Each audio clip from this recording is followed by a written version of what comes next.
Prakash Singh, thank you so much for taking time out of your busy schedule, especially at the start of the new financial year, to have this conversation with us.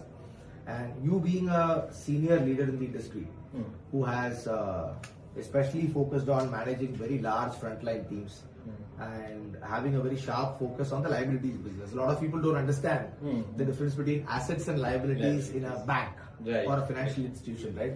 People think loans are liabilities. It's a liability for the individual, but for the bank it is the asset. It is the asset. Because that's where we get our return from. That's where we get the return, correct. And vice versa as well. Whereas, cash in hand is an asset for an individual, but that is a liability for you because some point in time you have to pay it back, right? So I think that clarification first needs to be given. So having said that, we don't really come across a lot of people in the industry who specialize in what you do, which is the liabilities business, but you are the fundraiser for the bank. Yeah. Without you, the assets would not exist. Right. Because otherwise I would have been NBFC only. Actually, yes, because they raise funds elsewhere. But banks have to be self-funded largely, Correct. So, a lot of the engagements that we have from a contract staffing perspective is largely with banks or NBFCs, and especially for the workforce which is involved on the asset side. It could be salespeople into the credit card business or two-wheeler business, or even personal loans for that matter, right? So be it secured or unsecured loans. So that is typically where we engage. So it'll be really. Yeah, sure. So pleasure was all mine. Thank you for having me here. Well, it is two completely different verticals altogether. In the bank, if you say asset is where I earn from and liabilities is where I have to pay, right? In terms of when I lend a money to the lender, I charge him some interest, and in turn in liabilities, when I take money from somebody, I have to pay him some interest. That's what. So core domain is completely different. So people who deal into assets, I being from liability side all throughout, I think that asset is bit easier from my perspective, because people, that demand is always there. Yeah, they always need money. Then people will always need money forever. It is till the world exists, people will be requiring money. But in liabilities, especially in the areas where urban and metro areas, people do not require to open new accounts, right? Unless they open new accounts, you'll not be able to get money. So the core competency which is required here, you need to be always customer friendly person. That is what is the core. And in liabilities, you also need to have bit of relationship management skills. Unless I am customer friendly, unless I can manage relationships well, I will not be able to handle liability at all. Yeah. These two are the core things which are required into liability business. That's what I do. No, brilliant. Thanks so much for that distinction. No, I agree with you. This is almost like a grudge purchase, right? Yeah. You're asking people to give you money. money. Whereas in the other case, you are giving them money. Right. So that is faster, especially people who are in need will be able to do that. Another thing, this may not exactly be on topic, but out of curiosity, I'm asking this. Over the last 5-6 years post-COVID especially, right, there is a lot of interest that people have towards investing in SIPs and mutual funds in general and all that, because capital markets have been giving a lot of returns, of course. Correct. So in a sense, you are competing with that product as well. Right.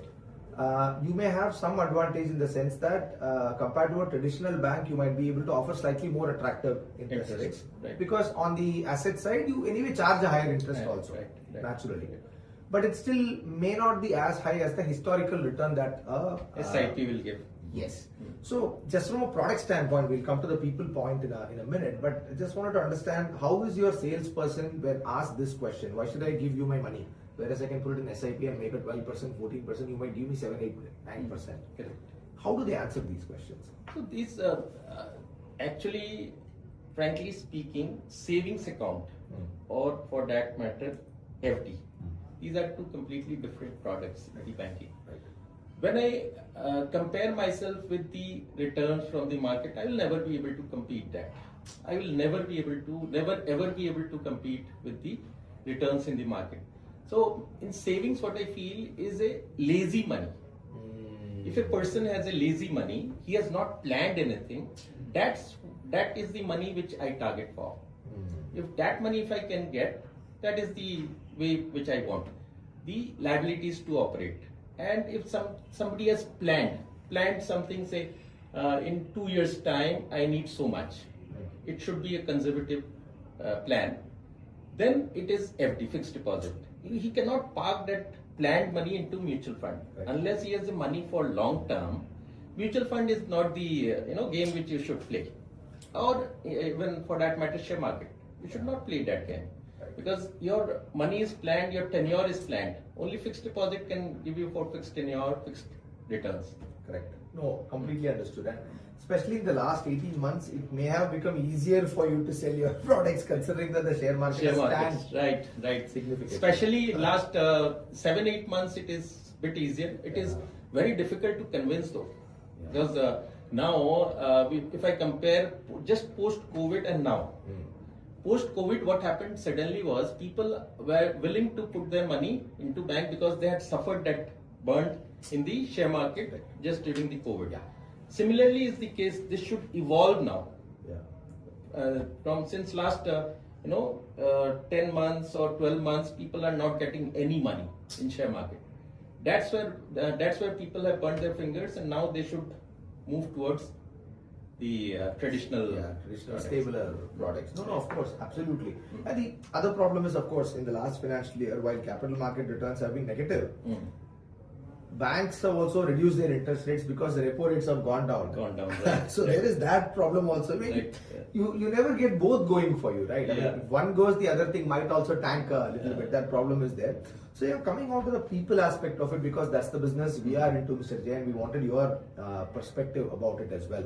So in your long journey in managing the front line in the liabilities business, we want to understand how has a salesperson's role evolved, during your experience? Because my father was a banker. He worked in the same bank for nearly 40 years and retired. So, I from an inside view, I have seen how a bank functions as well. Seen the various phases of evolution from typewriter to computer. People said computers come, a lot of people lose their jobs. It did not happen. And then core banking came. Then your digital transactions started happening. Again, people said a lot of people lose jobs. Not happen. AI has come in. Again, people are saying people lose jobs. So far, no, we have not seen that. Whatever layoffs are happening are because of overhiring in the past, not because of AI. They are calling it AI, but it's not true, right? So people have always been required more and more in the financial institution, but the role might have changed, right? As to how a salesperson and liabilities is working has changed. So in your view, let's say 20 years back versus 15 versus 10 versus 5 years back versus now, how has a frontline salesperson role evolved, sir, in the liabilities business?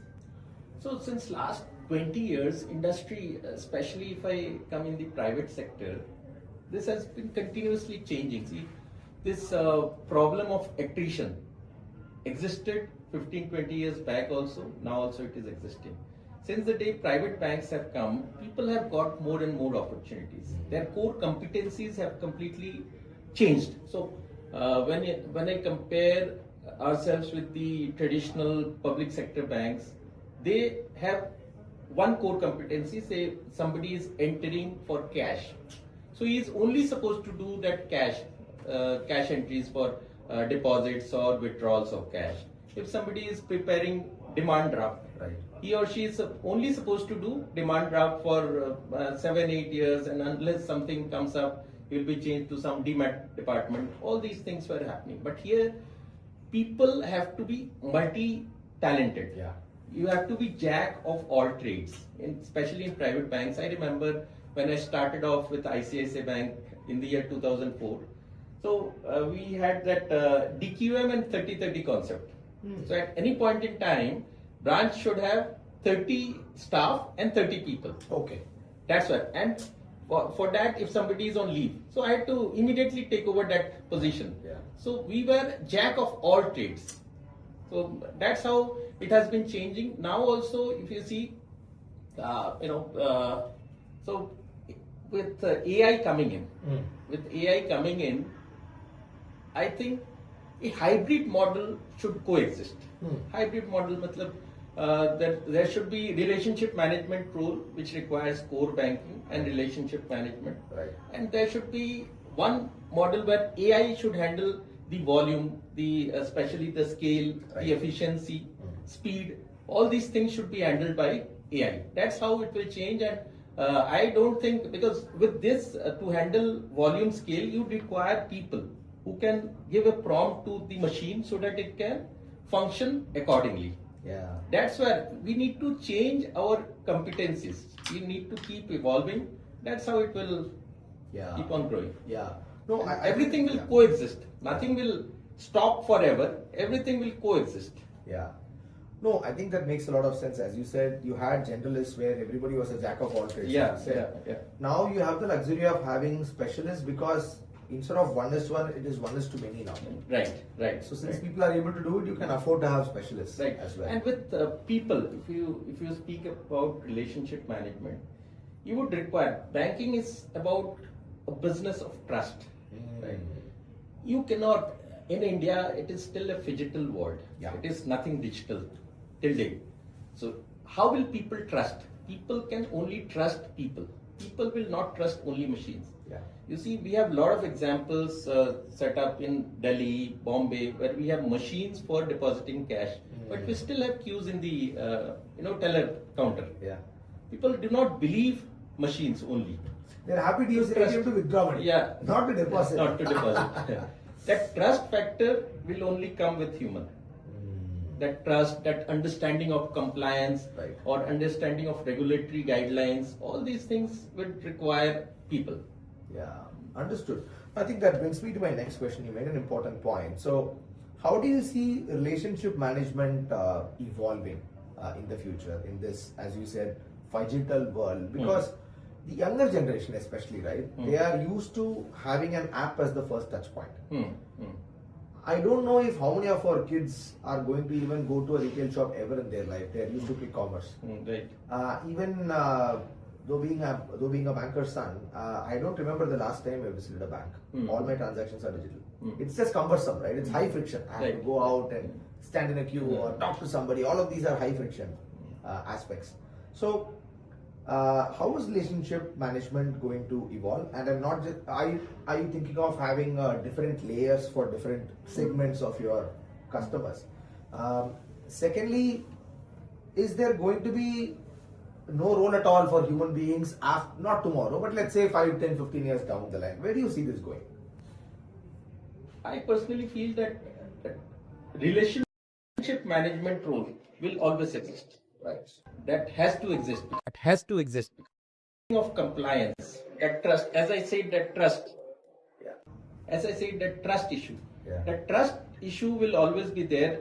Today, say suppose if you are getting your entire thing done with your mobile device, but what will happen if you are stuck in something complex? Something which requires trust on a human being, or if you require to make some high value decisions. If you are a stakeholder for a high value decision, you would always require an advisory, because nobody knows everything. That advisory part will always remain. Advisory part, that's how I told you that relationship management will always exist. It will coexist with machines. So that will be another segment there, which will be specialized segments. Got it. Specialized relationship management can handle the core relationship of the customer, but when it requires to specialization, like wealth management, some you would require somebody expert in wealth management. Yeah. So entire team will coexist in a hybrid model. So for that also you require people. For wealth management also, when you require to take some high stake decision on your own wealth, so you require somebody who is specialist in wealth management, because you cannot be specialist. You can study a lot of things, but you can know, but you cannot be expert in that. Understood. No, I think that's a great point. As you said, for wealth management in the foreseeable future, I don't see how you will not need people, because as you said, it involves a high degree of trust. But I'm talking about raising small deposits, say 5K, 10K, 20K, 30K. even if it is not from HNIs, if it's from, let's say, your typical retail customer, do you still see the involvement of frontline sales people being as relevant in the future, say 10 years down the line, or will the journey be largely digital?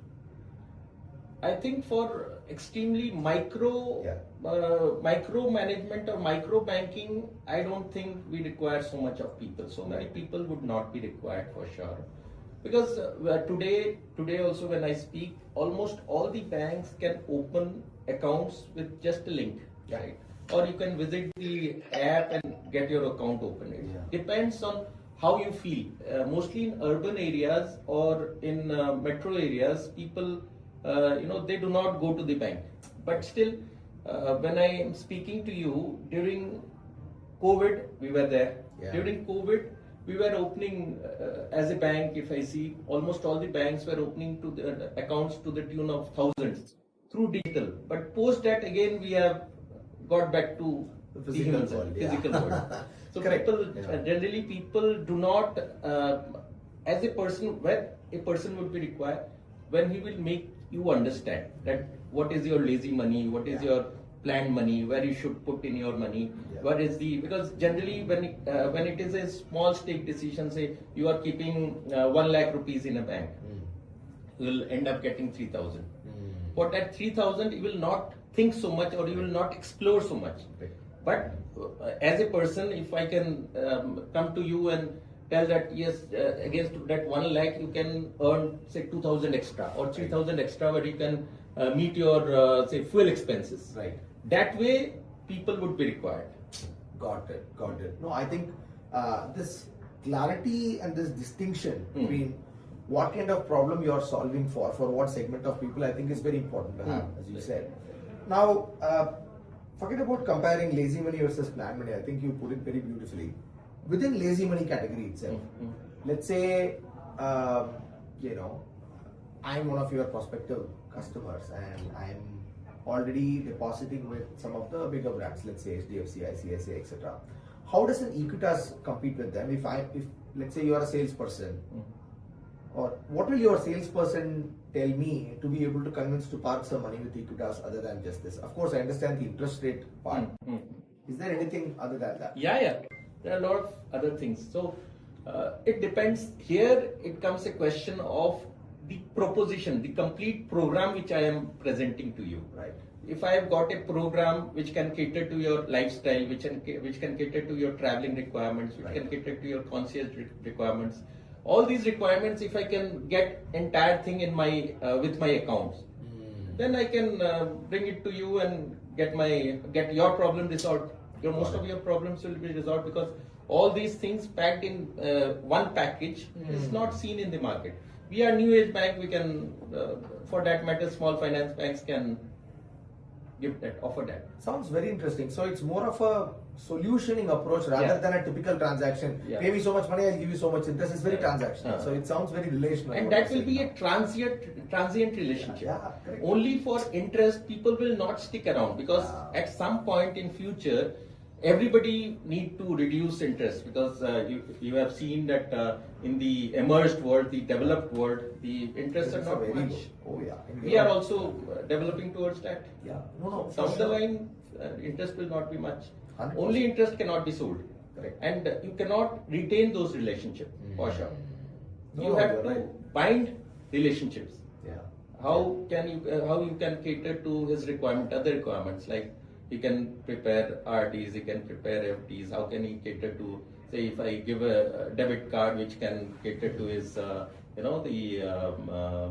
lounge access requirements. If I can give insurance with the account, your home insurance can be covered.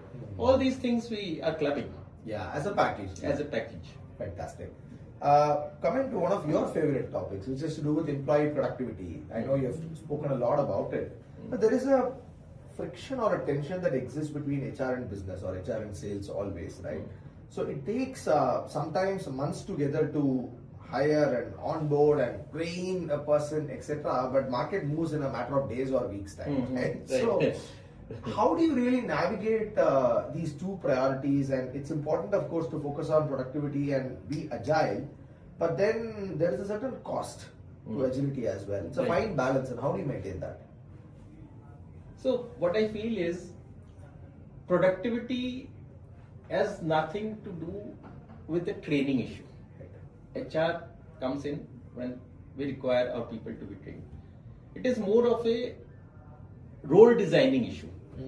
That's what I feel. When I speak of this, how it is role designing issue? We generally, what do? When a new recruit comes in, we bombard him with a lot of information.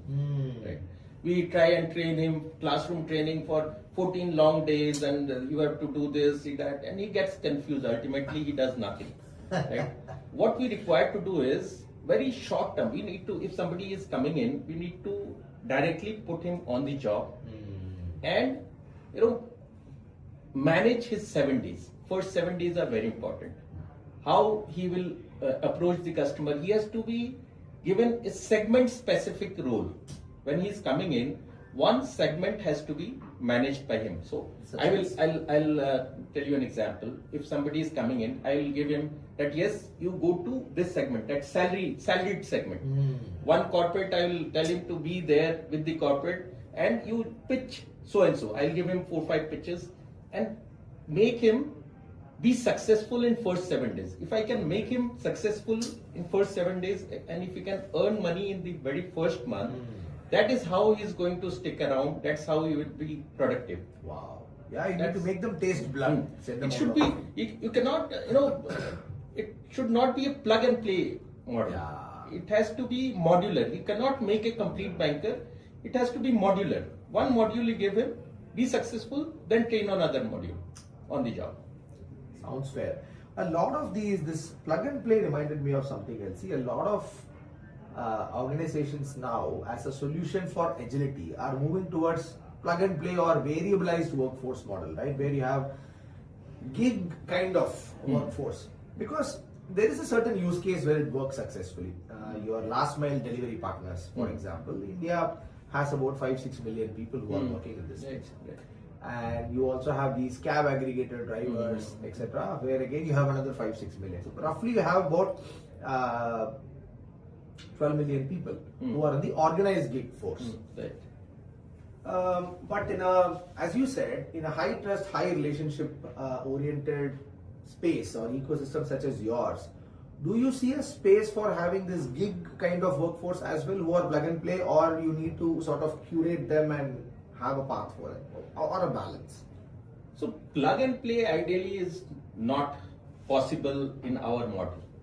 Plug and play is absolutely not possible. We need to, make them specialized in certain portions. So when I am speaking of relationship management, one core relationship management is there to manage the relationship, to manage the customers, and then around him there will be several teams to manage his other requirements. As I said, for wealth management, for CASA requirement, for anything related to compliance.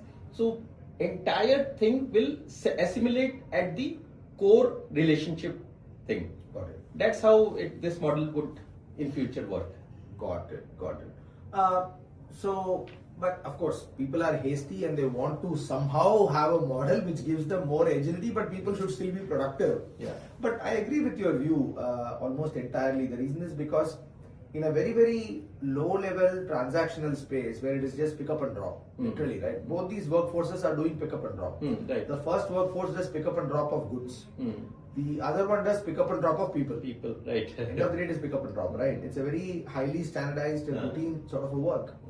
But here, in fact, that model can be replicated with a machine. That is more of a repetitive work. Exactly.